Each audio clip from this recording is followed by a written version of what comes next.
Have you ever heard someone say cutting your hair will make it grow faster? Well, apparently it is one of the more common hair myths out there around. And joining us to comb out all the kinks is West Palm Beach hair expert Marie Little with Supercuts. Nice to have you. I know you brought some models along, and so we're so glad. We're going to get to you guys in just a second. But why doesn't cutting your hair, Marie, make it grow faster? I've heard that all my life. It does not, because hair starts from the root. So cutting it doesn't matter. It does make it healthy, and it does give it that volume that you see. Makes it fuller. Yes, yes. Love that. Okay, so your first model that you brought in with us today, the hair myth here is that flat hair, that you can't add volume and body to it. That's a myth. It really is, and it can be difficult, but it's not impossible. I've incorporated using an extra body mousse in her hair, along with the heated rollers. So you put the mousse in first. You put the mousse in first. Okay. And you wrap the hair around the rod.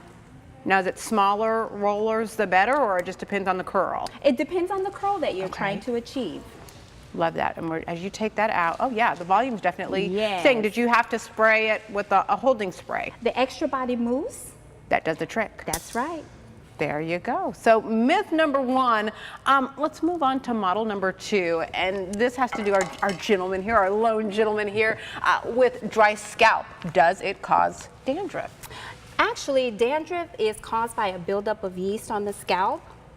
And it's most common in people with oily scalp. So if you're trying to add oil to it, you really could be making the problem worse. Wow. I do recommend that you use a medicated shampoo. Okay.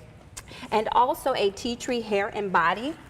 Oh, I love the way that tingles. Absolutely. Yes, and you only need about a dime size amount. Should you wash more? Should you wash less? What's the process there to get rid of that dandruff? Regular washings, once or twice a week, is very good.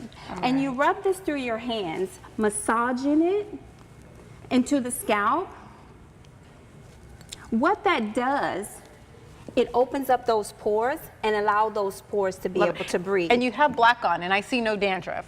So, like the Head and Shoulders commercial, that does the trick. Love that there. Our last myth here, and this is a common one, if you brush your hair 100 times a day, it'll grow. Are you serious? It won't grow? Come on. Brushing your hair actually causes damage. Okay, you've got the brush in hand. So what you want to do is not to overbrush it, but also hair is our model here has freshly washed hair, and hair is very fragile when it's wet. So what you want to do is that when you brush it, you want to start from the ends, working your way up to the scalp area. You don't want to start from the root and go down, because you can cause breakage. Got it, got it. And a wide toothbrush, always good when the hair is wet. A paddle brush or even a wide tooth comb. Okay, got that. Last question, I think we're running out of time here, but for people who dry their wet hair with a towel, is that okay? Not okay? It's not okay. And most people use cotton towels, which are very coarse and very dry, and it can cause damage. And so what should we be using?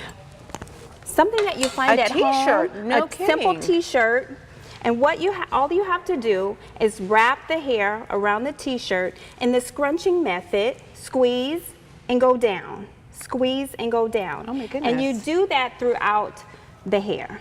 Well, I think there's a lot of us that have been doing it all wrong. Marie, thank you so much for coming. Models, thank you all. You've set us straight on some hair care myths out there. We appreciate it.